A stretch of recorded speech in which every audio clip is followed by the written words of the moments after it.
Does your business provide a quality service or product?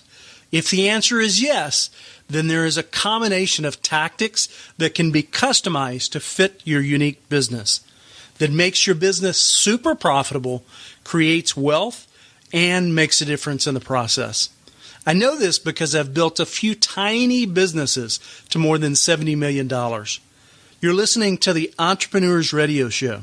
Conversations with self-made millionaires and high-level entrepreneurs that will grow your business.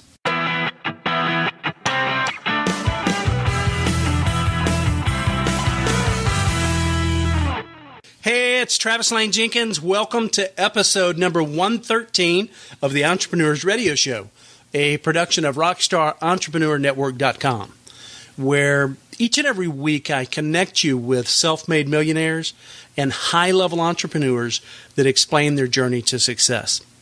Now, today I'm going to introduce you to Dr. Jennifer Shine Dyer, MD, and we're going to talk about some things that she's done that's really innovative and will apply to all different types of businesses. As you know, if you've been listening very long, I love to bring people from a wide variety of industries to you so that you can see one of the common denominators for success, which is innovation. Now, Jennifer has definitely done some very interesting and innovative things that I believe will help spark ideas for you and your business. Before we get started, I want to say thank you to Doc Walker78 for the 5-star review there in iTunes. Doc Walker, I'm sorry, I'm having a hard time talking today. Doc Walker78, I really appreciate the time you took to write the review, and thanks for the great feedback. On a separate note, before I segue into the interview today, I want to challenge you to send me problems that you're dealing with in your business. And what I'll do is I'm going to create an episode where I'll answer your questions. We're very close to starting this new segment for the Entrepreneurs Radio Show where each and every week I'll answer one or two business person's problems and give you advice on what you should be doing. Just be sure that you give me the full details of who you are, what you're doing, and what the problem is. All you've got to do is go to rockstarentrepreneur.network.com, opt in right there on the right-hand side. You'll get a message from me, and then you'll get my email address as well. And then you can add all of those details in there. Just tell me what's going on, and then, of course, I'll exclude your last name. One last thing before we get started, I want to remind you there's 3 ways to take the interviews with you on the go rather than just sitting at your computer. You can go through iTunes, Android, or Stitcher. Just go to rockstarentrepreneur.network.com. Click on the iTunes, Android, or Stitcher button. They're on the menu bar right there in the middle, and it will take you directly to the podcast where you can subscribe to the show if that's something that you want to do as well. So without further ado, let's get down to business. Welcome to the show, Jennifer. Thanks, Travis. You bet. I'm excited to hang out with you. You're an interesting person from the perspective that, as I read it, is you don't come from the normal angle that most doctors do. Do you agree with that? Yes, yeah. I have an interesting background.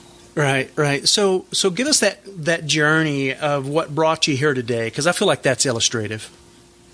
Well, essentially, I'm a problem solver, which is really what all doctors are. Right. And the problem solving has led me into the business world because the business world has a lot of room for creativity and for execution, getting things done.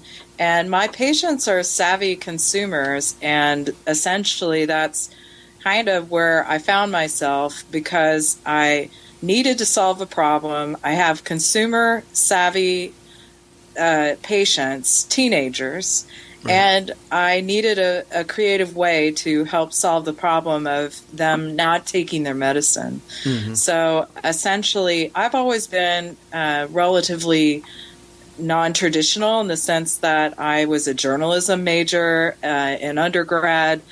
I went to medical school, and when I was accepted to medical school, there was a big push to have a lot of diversity. And I do think my liberal arts background lends to the kind of career I have now. Interesting.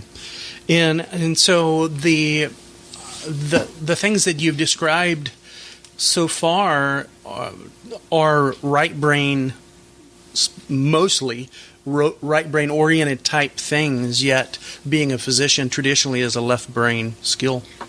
Yes, and right. as I'm very much both sides of the brain, and in my medical school training and science background training, there is very little room for the right brain, and that was really hard for me. But as I finished my training, and as a researcher, it really incorporates that creativity, and it's very fulfilling. I love it. Right. Do you have anything, or I don't want to get too far afield here, but I have a personal affinity for functional medicine. Does that play in any role in what you do? What do you mean by functional medicine? Getting more to the root cause of what's going on. Oh, yes, absolutely. In pediatrics, we really, as any pediatrician will say, we do not use medicine unless it's absolutely necessary.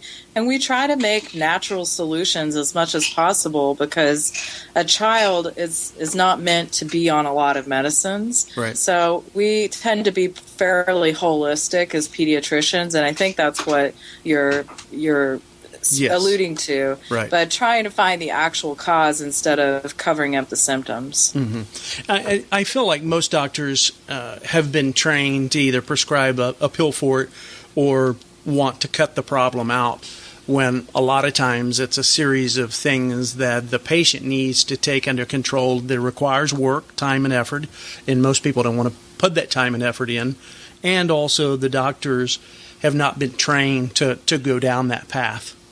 That's absolutely true. And I find myself, as a relatively young doctor, I guess, that I find my role as a coach being something that's a new thing, and coaching a patient through their own problem solving and their own ability to make solutions. And that's where the business background and my business ventures come in, that technology and consumer-facing technologies are really good ways to do that. Mm-hmm. So you're starting out in something completely different than being a physician. What in your journey brought you down the path of becoming this physician, and then what led to you building a successful business? Well, I first started out solving problems as a researcher, and the problem I tried to solve with my teenage patients was with type 1 diabetes. They were not pressing the button whenever they would be eating, and that's called a bolus. And it wasn't because it was hard. There are a lot of complex reasons, but teenagers don't want to have diabetes, and I felt like they just were too busy and they were forgetting about it. But in their appointments, I saw that they always have their phone. I've never seen a teenager without a phone, right. And so I thought that texting them would help get me as their doctor in their life more, and that might just kind of nag them to push that button more. And so I started a study with just texting on a weekly basis, and that study really had a profound impact on their improvement of pushing that button, and it improved their health. And it actually got picked up by national media, and it just kind of snowballed into this viral story that Dr. uses texting to improve outcomes, and I found myself thrust into speaking engagements and conferences, and I went even to the White House. I've gone to Paris, Silicon Valley, all over the place, and here I was just trying to solve a problem as a doctor, but actually texting ended up not working, and I started working on a solution, building an app with a medical student just in my free time, because I like to tinker around with technology, always have. And I really met a lot of inspiring people on this journey of going to conferences and meetings and networking. And I found the courage to start my own business. And I have a very supportive husband, and I just went for it. And so in building a business, I've had to learn a lot that I didn't know before, because I was in academics. Right. And in academics, I never learned how to build a business. But now I'm in private practice and I have a technology business, and there are similar skills that go with both. You have to be very adaptive and thirsty for learning.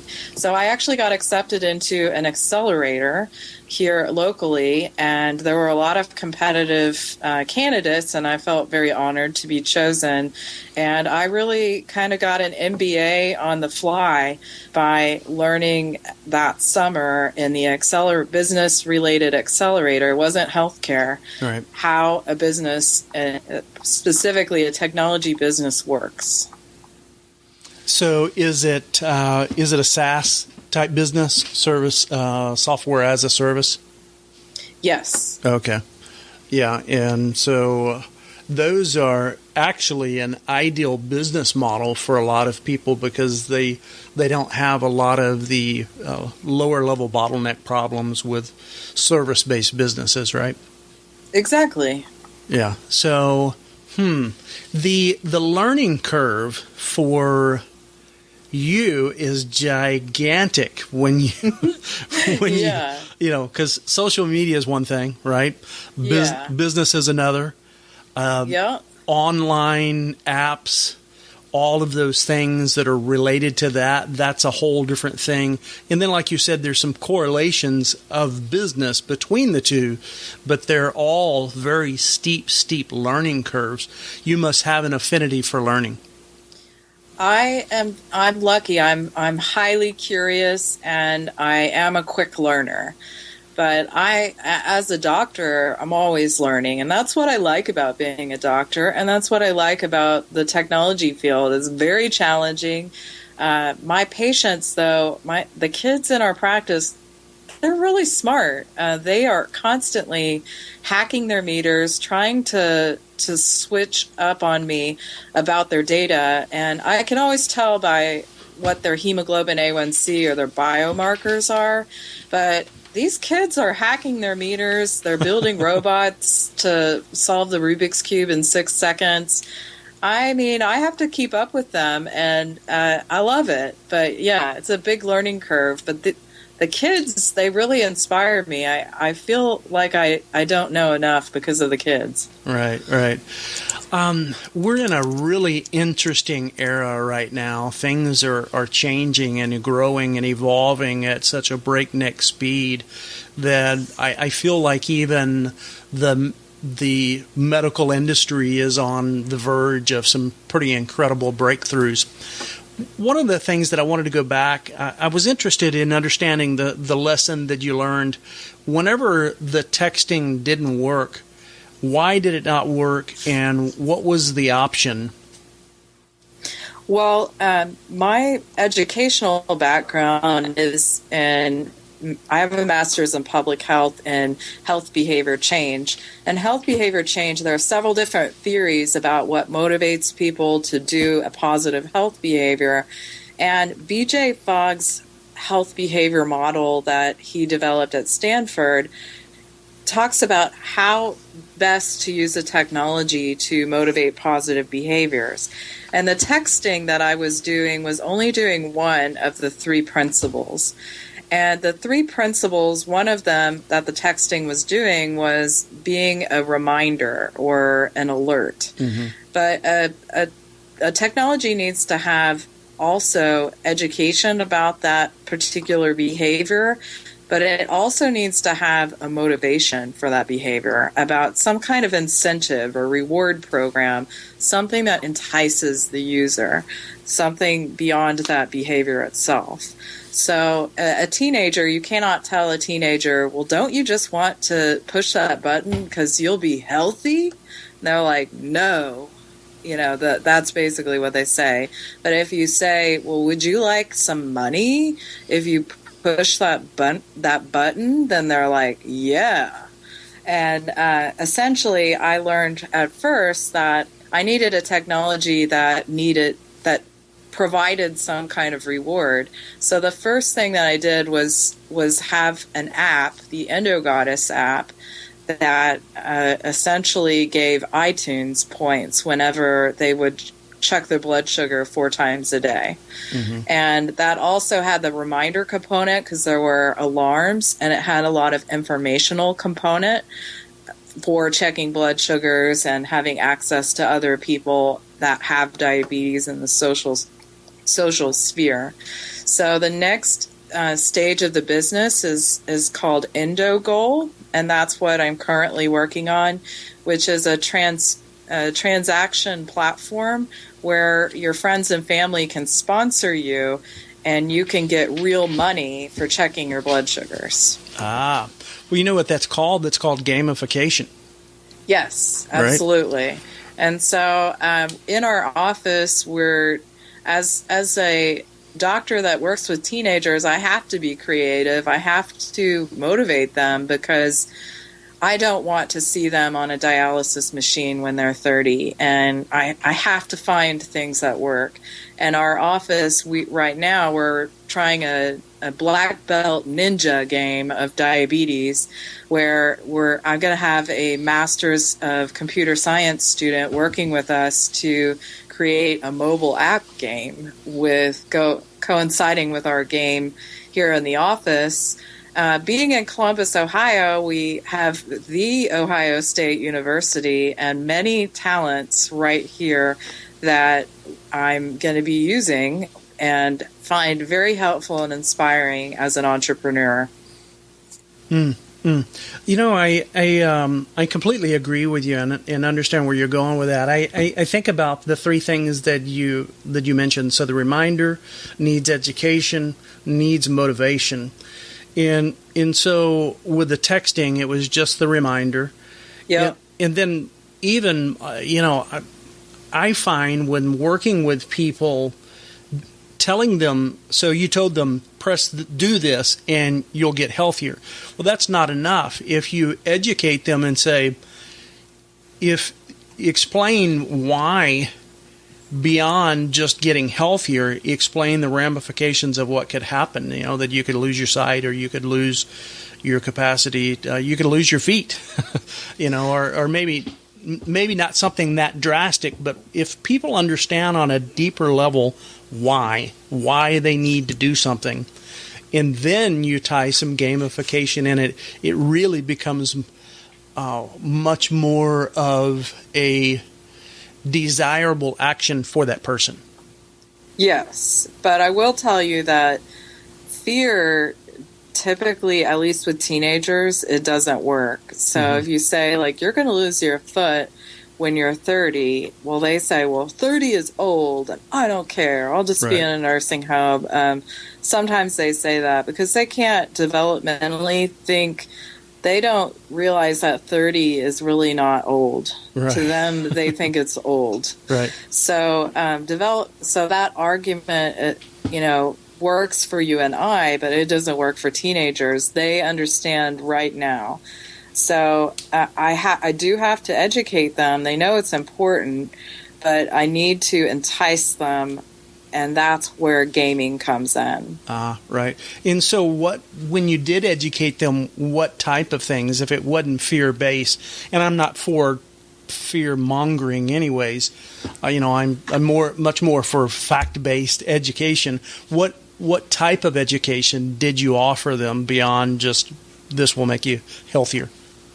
Well, we have a protocol here in our office where we have teenagers and their family members watch a video here in our office about the specifics of complications that can happen with diabetes. But then we empower them we're using a technique called motivational interviewing, where we create an action plan and we focus them on to how they're going to solve their problems. So we tell them what can happen, but then we empower them with the next steps about so that that's not going to happen. Because in pediatrics, we are lucky that we are not seeing the complications in our patients. It's more of a futuristic kind of thing that can happen for them. And we try to help patients feel empowered. And as a consumer and in the business world, that's a very similar principle about empowering your customers. And that it's a similar feel, I feel, that when I think about a user or a customer, I'm thinking similarly for my patients. Mm-hmm. Okay, so let me ask you, getting beyond these applications and how you're using them, what have you grown to discover or uncover for yourself in growing your business? What were those pivot points or aha moments that helped you bridge or grow to that next level in your practice or your other business? I think that whenever you're testing out a technology, when you're testing out your hypothesis, mm-hmm. That I'm looking for the data, and the data doesn't lie. The data is science, and I just base a lot of any pivoting that I've done based on data. And I feel like I'm a capitalistic scientist, and I like my ultimate dream with business and my practice as a doctor are to marry the principles of business with the principles of good, positive health.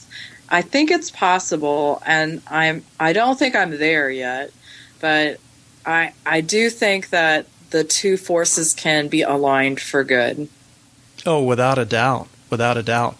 And so, basically, I agree with you that you need to base your actions on the empirical, but you need to have a series of metrics within your business that you're measuring. Does this mean that you're A/B testing the things that you're doing? Do you go that far? Yes. You do? Yeah. And so what type of A/B testing? Are you A/B testing landing pages or apps or things like that? Mostly just the functionality of the app is what kind of beta testing that we've been doing. Mm-hmm. And here in Columbus, where we have a large college-based population, I use that often. You cut out. Say that again. I use the benefit locally of having a large college-based population that to test things out. So do you have them do the test, or do you perform the test on them? I have them do the test. Okay. Yeah. Yeah, no. Okay, so all right, this makes sense. So you're using the resources of the college there. Yes. It's worked for them. They're learning, and you're getting some results. Yeah. So is the innovation that you talked about early on with the texting and then evolving to the app, is that what you felt like catapulted you into the spotlight and gave you a platform to speak on so many different places? And did you use that as a platform to build your business on? Yes, the answer is absolutely yes. It was just a perfect storm of events that happened that I really just thought I was solving a simple problem, but the the universalness and the just invitingness of the mobile phone, the smartphone, is really quite magical, and we all feel pretty personal about our mobile phone. And I think there's just a magic to it that is what has propelled this, and just the possibilities of it. The possibilities are really bright for healthcare, but it hasn't quite shown up in the evidence yet that it makes as big of an impact as we think that it will. So there's kind of a lot of hype and a lot of excitement, and that's where it is right now. But I think you just look at patients, particularly kids and teenagers, and they are never without their phone. And I have to say, I'm one of those people, too. Me too. I freak out if I lose my phone. And it's just a natural thing that you would think that having that technology right with you is an absolute opportunity to make behavior change and good health a possibility. We just have to figure out the best way to do it. Oh, without a doubt. I completely agree. I've got my phone near me right now. Yeah, so, I do too. I think everybody has been conditioned to take their phone with them to the bathroom. Even Yes. I mean that sounds terrible, I will tell you that the phone and social media has been a big part of my success and journey. And I started out in social media as a project for my public health degree, for health literacy. And I just joined whenever I learned about Twitter through a friend of mine that is also big in social media. His name is Brian Vardabidian, or Dr_V on Twitter. And his blog posts are actually on the NIH library site.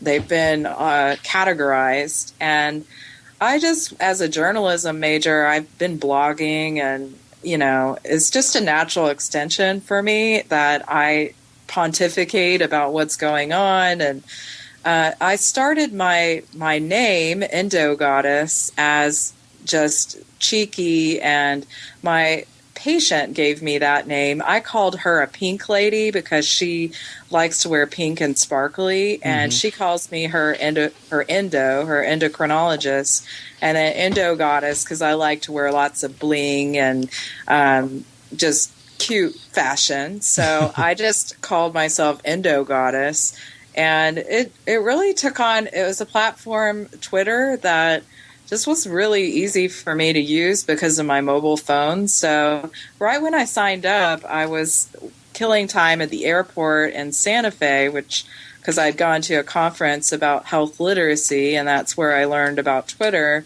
So I was sitting at the airport killing time, and I got on Twitter and said, this woman sitting next to me looks like she has a goiter. I wonder if I should tell her. And then I got a lot of responses from random people saying, tell her. And some people said, no, don't tell her. You're not her doctor. And it's just a naturally fun platform, I think. And I've used hashtags in moderated conversations to really learn a lot. And I really tend to know a lot of the headlines, the medical headlines, any headlines, so far ahead of some of my colleagues that aren't on social media that it's kind of creepy sometimes because I just know all of the breaking research so fast. Right. But I'm the most well-read that I've ever been because of social media. Now, many of our listeners are not in the medical field, so explain what endocrinologist is. So I'm the only doctor in my family. So I'm from Texas, and I don't have an accent, but my parents do. So they would say, "What's an endocrinologist?" And but what it is it's a field of hormones. So I take care, and I explain to them that it's pretty much anything that's on the TLC channel. So it's too big, too small, too fat, too skinny, too tall. And if a child is born as a boy or a girl, or you can't tell if they're a boy or a girl, then I'm who you call because it's a hormone problem. And then the other half that I do is diabetes because insulin is a hormone. Right, right. Okay, yeah, that's a really interesting way of explaining it. I've never thought of it that way. Looking back, what would you have done differently to expedite your success? If anything. I guess I wish that I were just richer because I could fund more things on my own. It's hard to get money is the hardest thing. I feel like, because I'm really far ahead in as far as healthcare and technology, and I don't think that the funding is up to the speed that consumers are at. And I find just wish I were just naturally rich and I could just pay for everything I want to do. I mean, everybody wants that. So yeah, you need to hone that's the main thing that I wish. Yeah, you need to hone your skills at getting sponsors. Yeah, right. That's really that would be. I feel more comfortable entering competitions to win money, and I have won. But it is hard for me to ask for money. And I'm getting better at it, but it is hard. Well, let me ask you, what book or program made an impact on you related to business that you would recommend? And why would you recommend it? Well, I love Julia Child. Reading her biography really inspired me because she's one of a kind, and I feel like what I'm doing, there isn't really a role model that I can look to that has gone this path before. So, but I think that that's the same for Julia Child. There wasn't anyone like her, and really hasn't ever been since. And I just found the biography by Bob Spitz, Bob Spitz, to be so inspiring to just follow your passions. So I don't think she knew that she was going to be a TV star, but she just followed her passions for cooking and what she was good at. So I think that that's the way my path is unfolding. And another one of my favorite books is by Peter Shankman, Nice Companies Finish First. And I feel like that's really helped give me confidence that I can do things in a classy and not quite as confrontational way. I like that. What's one of your favorite tools or pieces of technology that you've recently discovered, if any, that you'd recommend to other business owners, and why? I wouldn't say it's a recent discovery, but social media has really just been my biggest tool for collaboration, biggest tool for discovery, just biggest benefit, and in ways that I haven't even been able to quantify, but it's a knowledge base. It's also just a great platform for collaboration. And because of the mobile phone, when you're able to access it in random times, like when you're waiting at the airport, I think that it's just fun and it's been probably my best tool. Yeah, I agree with you. I think it's evolved over the last 5 years from an incredible social kind of waste of time, and it still can be a gigantic time suck. But used properly, it really can magnify what you're doing. I totally agree. Yeah. What famous quote would best summarize your belief? And it doesn't have to be famous, but what quote would best summarize your belief or attitude in business? I think my favorite quote is by Audrey Hepburn, that nothing is impossible. In fact, the word itself says I'm possible. So I would say that that would be my number one quote and reflection. I'm a very optimistic person, and I do think that powerful things can happen when someone puts their mind and persistence to achieving a goal. I think you're a living example of that because, you've accomplished quite a few things at a relatively young age. Well, thank you. Yeah, you're welcome. Life's a journey. I intend to keep having fun at it. Well, so from an outside perspective, what I really like about you and what you're doing is I like the fact that you're bold and brave enough to blaze new trails. And well, thank you. And I think that is where quantum improvements in health and so many things that are important in our life related to health, I think that's where the change is going to come from. So I applaud you for that. Well, thank you. It's worth it. Whenever you see the kids' faces and get a hug for inspiring them to be their healthiest and happiest, I mean, I literally have the best job in the world. Good stuff. Thanks for sharing your business details. How do people connect with you? Really, the easiest way to find me is on Twitter at EndoGoddess. I do have a blog at EndoGoddessBlogspot.com, and you can check out my app, EndoGoal, at EndoGoal.com. And feel free to shoot me an email at drjenshinedyer@gmail.com. And the EndoGoal is for people with diabetes, correct? Yes, for insulin-dependent diabetes. Okay, great. So it's a fun way to help you stay on top of dealing with taking your medicine, right? Exactly. Yep.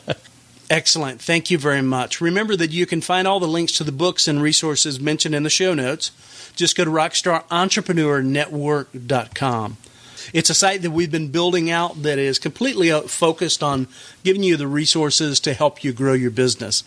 Before I close the show today, I want to remind you to opt in at rockstarentrepreneur.network.com because I'm going to be doing something special that only the people that are on my list will see. And so all you've got to do is go to the website, rockstarentrepreneur.network.com, enter your name right there on the right-hand side, and I believe we're giving away a guide right now and some tools and other things, a list of tools.